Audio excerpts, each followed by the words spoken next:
estamos mis mujeres?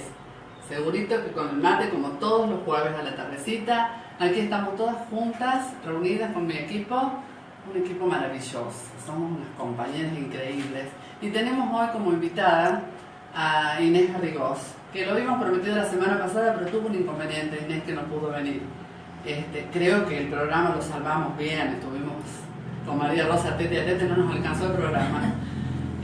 Bueno, Inés nos viene a contar una historia que para mí es hermoso. Porque si hay algo grato y lindo en la vida, señoras, es acordarnos de nuestros abuelos, de nuestros padres, de lo que ellos forjaron para que nosotros fuéramos lo que hoy somos. Personas de bien, criadas con mucho amor, fueron familias que realmente la han peleado a todo nivel, con todo lo que se les ha cruzado en la vida. Pero nos han dejado esa escuela y yo soy una agradecida de todo eso, creo que Inés lo mismo. Sí, entonces, yo quiero escuchar, estoy ávida de saber muchas cosas porque estuvimos hablando muy poquito con Inés. En un ratito nos contamos un montón de cosas. Inés querida, yo quiero que me cuentes todos los detalles de tu familia, a los cuales yo he conocido a tu papá, a tu mamá, personas ejemplares, muy conocidas en Marco Juárez, gente muy respetable, donde todos íbamos a comprar, sí. donde todos íbamos a comprar. Pero hoy salió una revista, qué casualidad, Inés, o sea que tenía que ser este jueves, que se llama Senda, señora, donde sale la historia un poco, donde está combinada con una persona que es el abuelo de Inés Garrigós.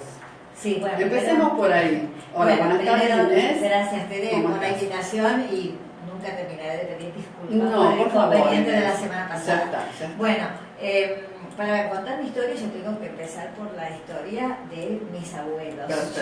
Mi familia está formada por españoles por parte de mi padre, un español y una descendiente de italianos, y por parte de mi mamá, italianos del Piemonte. Ajá.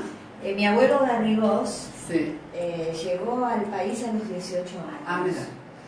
Él tuvo una vida bastante triste allá en España, era hijo de una familia campesina de la zona de Valencia, de la provincia de Valencia, de Enguera, y en un momento dado decidió venir a la Argentina y llegó al país con unas monedas que le alcanzaron para comprar un pan y una lata de sardinas. Dios mío. ¿Solito? Después, sí, solito. Después acá se encontró con varios hermanos, él no estuvo solo en la Argentina. Uno de los hermanos vivió acá en Marco Juárez y tuvo una librería también. Que se llamaba La Valenciana, que después fue la librería de Izquierdo. Y los otros hermanos se fueron a vivir a Cosquín porque les recordaba la zona de su patria. Claro. Y todos se emplearon como caseros en casas muy grandes de veraneo de la gente de Buenos Aires. Estamos hablando de principios del siglo XX. Sí. Bueno, pero el abuelo, después que llegó al país, fue al hotel de inmigrantes y de ahí lo derivaron a Rosario. Era un hombre con ideas políticas muy claras, era anarquista, y en Rosario empezó a aprender peluquería, y como aprendiz de peluquería también trabajaba a nivel político. Claro. Y resulta que en aquella época se estilaba que toda la gente se afeitaba en las peluquerías. Sí. Y en las peluquerías que estaban cerca de la estación de trenes Rosario Norte, los dueños no dejaban ir a los empleados hasta que no llegaba el último tren. Claro. Pero no les pagaban las horas extras. Entonces empezaron los del gremio de peluqueros a ir a apretar a los patrones para que o les pagaran las horas extras o dejaran salir a los empleados a la hora que correspondía. Y sí, mi abuelo contaba que primero iban ellos, después mandaban a dos matones rosarinos que se llamaban el cara cortada y el sapito a apretar al peluquero. Y después, como si el peluquero no les hacía caso, les tiraban una bomba de alquitrán en la puerta del negocio que para sacar la mancha había que picar la pared. Pero fíjate. Bueno, terminó preso. Después su ideología se juntó en el socialismo.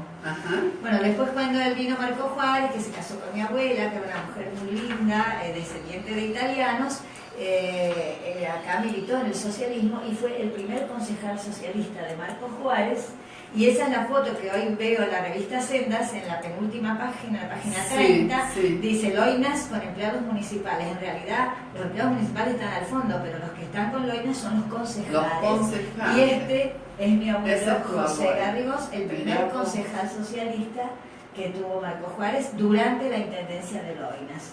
Estamos hablando del año... Y alrededor de 1940, 1930 y algo. Qué bárbaro. Y fíjate que me contaba la gente que hace la revista Sendas, que en las actas del Consejo Deliberante, mi abuelo, como buen anarquista de ateo, y se negaba a que rezaran cuando empezaban las sesiones del Consejo, y consta en las actas que el concejal Garrigós presentaba una queja cada vez que se rezaba, cuando se iniciaban las sesiones del Consejo, porque él decía que había que respetar la libertad de culto y consideraba que no era necesario que se rezara al iniciar las sesiones del Consejo Deliberante. Bueno, toda su vida mi abuelo Garrigós fue peluquero, y yo te contaba que en la puerta de su peluquería colgaba lo que se llama la bacía de barbero, que es como un plato metálico que tiene una caladura en forma de media luna, que es el sombrero de Don Quijote. Sí. Porque eso se colocaba debajo en el cuello de los clientes y se utilizaba para hacer la espuma para afeitar. Claro. Y se llamaba bacía, con B larga, bacía de barbero. ¿Por qué Don Quijote llevaba eso? Porque Don Quijote, que estaba loco y hacía todo lo que decían las novelas de caballería, en las novelas de caballería decía que todo caballero andante que se preciara de serlo tenía que conseguir el yelmo de oro de Mambrino, el casco de oro. Y un día en que él iba caminando por el campo con su escudero Sancho Panza, un barbero, en aquella época los barberos iban de un pueblo a otro a trabajar, y este hombre, como hacía mucho calor y había mucho sol, se puso la bacía en la cabeza, y con el sol brillaba tanto que parecía de oro. Entonces Don Quijote le dio una tunda de palos, le sacó la bacía y se la puso él, y decía que él tenía puesto el casco de oro. Claro. Por eso Don Quijote lleva, si ustedes ven la imagen de Don Quijote, esa especie de plato con una caladura. Pero en realidad ese es el símbolo de las peluquerías españolas. Pero mirá vos, ¿no? Por ejemplo, en Francia las peluquerías, en Italia tienen como una especie yo digo de chupetín, ¿no? Bueno, pero en España tienen colgada la bacía en la puerta. Mi abuelo siempre la tuvo en su peluquería, y yo siempre le decía, cuando cierres la peluquería, la bacía de Don Quijote es para mí. Y no me voy a olvidar el día que llegó con el paquete de papel de diario, y yo la tengo colgada en mi escritorio. ¿Y sí? Es una joya. Para vos una joya. Claro, una joya, porque simboliza, lo simboliza principalmente. Por ende, que también va a ser para tu hija lo mismo. Sí, un hombre que llegó a ser solamente tercer grado, pero tenía una cultura general increíble, un gran lector, sabía de memoria párrafos pero de Don Quijote, del Quijote de la Mancha, que es un libro. Esas son las cosas que yo admiro de esa gente, porque viste que uno hoy, si no tiene un título, no puede entrar a trabajar a ningún lado, no podés ni hablar con las personas, no te lo permiten. Y yo digo, cómo antes se creía en el ser, se apuntaba al ser. Sí. Y cómo el que tomaba a esa persona le enseñaba, lo ayudaba, y tenían una sabiduría mucho más grande que la nuestra, y mucho más interés por la historia. Ellos eran todos autodidactas, era muy común que fueran a las bibliotecas. La biblioteca era realmente un lugar muy preciado por esta gente, sobre todo los anarquistas, los socialistas, fueron tipos de una gran cultura. Mi papá no pudo seguir estudiando, ni siquiera el secundario, porque mi abuelo era un hombre humilde, pero mi papá había sido el mejor alumno, incluso siempre decía que la maestra de él, creo que era la señorita Victoria La Terza, había ido a hablar con mi abuelo para decirle, por favor, pero para hacer el secundario eso tenía que ir de Marco Juárez. Claro. Y mi abuelo no lo podía mandar a estudiar afuera.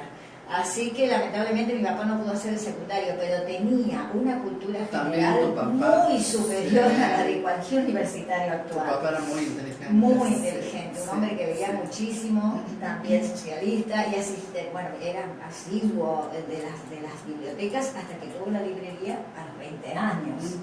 A los 20 años él compró la imprenta de Trulliet, que en realidad el negocio de mi papá empezó siendo una imprenta, y después se le anexó lo que era librería y papelería escolar, y estuvo 50 años detrás del mostrador. Tuvo que dejar cuando se enfermó, pero Como que todo Marco Juárez íbamos a comprar a la librería de Minerva. Sí, claro, sí, de Garrigós era lo más normal decir, sí, ¿no? porque en aquella época, además, todos los chicos se compraban los libros todos los años. Sí. Yo recuerdo de haber ido a ayudarle a mi papá en la época en que empezaban las clases. Yo iba también a la escuela en esa época. Y las colas de gente que tenían que sacar un número, y después cuando llegaban los pedidos de libros se llenaba el negocio de las cajas que después había que marcar, y para cada chico era una pila de todos los libros que se compran, todas las materias del año. Sin irnos mucho del tema, lo que pasa, Inés, que es lo que yo te comentaba antes. Vos viste que antes una lectura la teníamos tenía como 5 pasos adentro de un colegio. La teníamos que leer, resumir, redactar, el dictado, explicarla, exactamente. Y yo te decía que desde mi hija, que hoy tiene 40 años, yo empecé a notar, sin ser una persona súper inteligente, porque bueno, me considero normal, pero yo me acuerdo de haber leído muchísimo, y me gusta y sigo leyendo. Nunca tuve errores de ortografía, como alumno no era la mejor, pero la lectura para mí era algo bueno. Y yo me acuerdo que mi hija, que estoy hablando, ya te digo, de cuando ella era estudiante de primario, ya ahí se dejó de leer inglés. Y eso es muy importante para la persona, la lectura, para sabiduría, para todo. Ya no se leyó más como antes. Por eso digo, esa pila de libros que vos decís, era normal. Los libros de secundario, en ese momento no era lectura, no era la literatura de ficción, sino eran los libros de las materias de secundario. Mira, yo siempre digo que no sabe lo que se pierde la persona que no le encuentra el gusto de la lectura. No, es verdad. Probablemente, hay que también adaptarse a la realidad, y mucha gente lee en otros soportes, muchos leen en la pantalla, cosa que me cuesta muchísimo.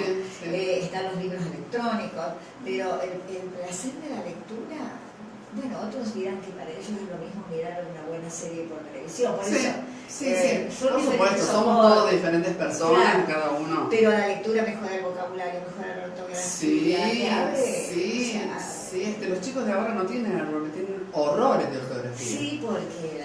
Bueno, y volviendo otra vez a papá y a mamá, vamos a papá, sigue tu papá a los 20 años, comienza con su librería. A esa altura tu papá ya estaba casado, ya... No, mi papá se casó después, yo creo que tenía como 28 años cuando se casó. ¿La conoce a tu mamá aquí en Marco Juárez? Sí. ¿Oriundo de tu mamá aquí de Marco Juárez también? Sí, hija de dos italianos. Sí. Mis abuelos cantamuto, bueno, no vinieron casados, se conocieron acá.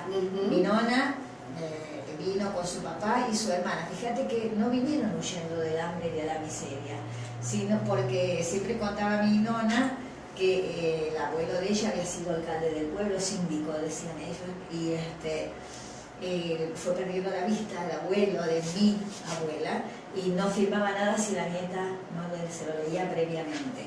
Pero la mamá de ella murió muy joven y el padre se deprimió muchísimo, y también murió una hermana de ella. Así que el padre se vino con las 2 hijas que le quedaron, mi nona y su hermana. Mi nona tenía 16 y la hermana 14. Vendió todo, mi bisabuelo sería, y se vino, porque acá unos parientes los entusiasmaban, que le iban a dar trabajo, que estaban muy bien. Así que se vinieron en una familia que tenía una posición económica más o menos, así que se trajeron linda ropa, piezas de tela, libros, contaba ella, y estos parientes lo robaron todo. Y no solo eso, lo hicieron a trabajar como esclavos por la casa y la comida, y para rematarla, el marido de la parienta se enamoró de su hermana y se escapó con la chica, un hombre casado, cuando la chica tenía 15 años, y el padre nunca más la volvió. Por favor, qué historia. Sí, pero después mi nana la encontró, y yo la conocí a través de la hija de ella, que un día mi nona recibió noticias y se volvió a ver con su hermana, después como de 50 años, ¿no? de haber perdido. Pero el padre murió sin volver a verlo. Y este hombre después se empezó a dedicar a la venta de madera, a la venta de árboles, y para poder talar los árboles tenía que comprar la tierra, pero no la escrituraba ni nada porque no quería nada que lo atara a la Argentina, porque él sí quería volver. Claro. Nunca volvió. Muy fea la experiencia, nunca pobre. Volvió, sí. Así que compró un montón de tierra en la zona de Pilar, Río Segundo por ahí, pero la compraba, talaba los árboles y la abandonaba. Porque no quería que nada... O sea que no se quedó con nada. Con nada. Y murió sin volver a ver a su hija. Y mi nono vino con un hermano, eran 2 tiros al aire. Y yo primero se había ido a vivir a Marsella porque la mamá enviudó y se ve que era una mujer de mucho carácter, mi bisabuela sería. Y se casó con un hombre, bueno, los maltrataba bastante, entonces se fueron él y un hermano que se llamaba Albino, mi hermano se llamaba Francisco, se fueron primero a Marsella y después se embarcaron y el hermano trabajaba como cocinero en el barco, un hombre que cocinaba muy bien. Bueno, se vinieron acá, fueron verduleros y el que le arrastraba la minona era el hermano de él. Pero a ella le gustaba el otro. Claro. Bueno, finalmente el otro hermano se volvió a Italia porque cuando estalla la Primera Guerra él se vuelve porque tenía la obligación de ir al frente a luchar. Claro. Y bueno, Nona y el nono se casan y tienen 7 hijos.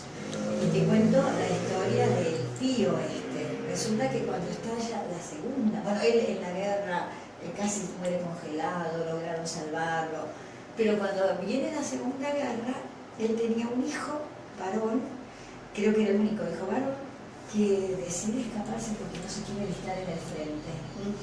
Y el padre se entera y lo denuncia, porque él se había venido de Argentina, se había vuelto a Italia para luchar por su patria. ¿Cómo el hijo va a ser desertor? Entonces el chico lo agarran en la frontera, lo mandan al frente. Resulta que él nunca más volvió de la guerra. Nunca se supo si estaba vivo o muerto. Y el padre se volvió loco buscándolo. En un momento alguien del pueblo escuchó en una radio que les decía, soy Remo Cantamuto, si alguien sabe, dígale a mi familia que estoy en Rusia y estoy bien. Pero es la única vez que tuvieron noticias, el padre fue a buscar allá, después le dijeron que no, que estaba en América, que estaba en Brasil, buscó en Brasil, vino acá. Y cuando vino acá se enfermó. Y el doctor Loinas, que lo atendía, le dijo a mis abuelos, este hombre se va a morir, díganle que se vuelva, porque se va a morir. Y David se volvió y enseguida murió de pena, porque nunca volvió a encontrar a él. O sea que todas las familias, ¿no? Tenemos historias así. Uno dice... Bueno, mi nono italiano, él hacía un producto que se llamaba Francan, porque se llamaba Francisco Cantamuto, porque él primero se dedicó a hacer facturas de cerdo, por eso decía era buen cocinero. Y después empezó a hacer un condimento para condimentar las facturas de cerdo, los chorizo. Y que estaba hecho con pimienta, sal, unas moscadas, sal gruesa, eso él lo hacía en su casa. Yo tengo el olor de las especias, yo siento el olor de la pimienta, de la moscada y veo la cara de mi abuelo. Claro. Porque yo era chiquita y me paraba al lado de la mesa donde él trabajaba con eso y ese olor de las especias, este era mi nono, que daba un beso y tenía olor a nuez moscada, pimienta. Claro. Incluso hay una película que se llama La sal de la vida, donde hay una relación así con el abuelo a través de las especias que a mí me hace acordar a mi abuelo. Y él era un gringo alegre, cantaba áreas de ópera en la época en que no existían las grabaciones ni nada, no sabemos cómo las aprendía. Cantaba Santa Lucía, cantaba, Torna Sorrento, Lo Sole Mío, tenía una voz preciosa. Siempre, pero también fue un hombre que trabajó toda su vida y no hicieron. Ahora también entendemos un poco del arte de todos ustedes, ¿no? Claro. O sea, bien Vos sabés que, como ven, en aquella época los italianos y los españoles no se tenían mucha simpatía. Sí. Para mi nono, que él tuvo 5 hijas mujeres y 2 varones, que las hijas se casaran con gallegos y la tragedia. Es una mala palabra. Sí, para él era terrible. Claro. Creo que solamente 2 se casaron con descendientes de italiano, las otras con descendientes de español. Y les prometía a las hijas viaje, te regalo un viaje, yo le pinché por Europa, cualquier cosa con tal que no se casaron con un español. Y después se llevó bien con todos los yernos. Por supuesto, son ideas que uno tiene que hacer. Así que yo siempre noté 2 cosas. Mi abuelo español, mi abuelo Garrigós, siempre, ni siquiera tenía acento español, porque él adoptó la Argentina como su patria. En cambio, los italianos siempre añoraron a Italia. Ellos te decían, sí, eso es muy lindo, pero en Italia es mejor.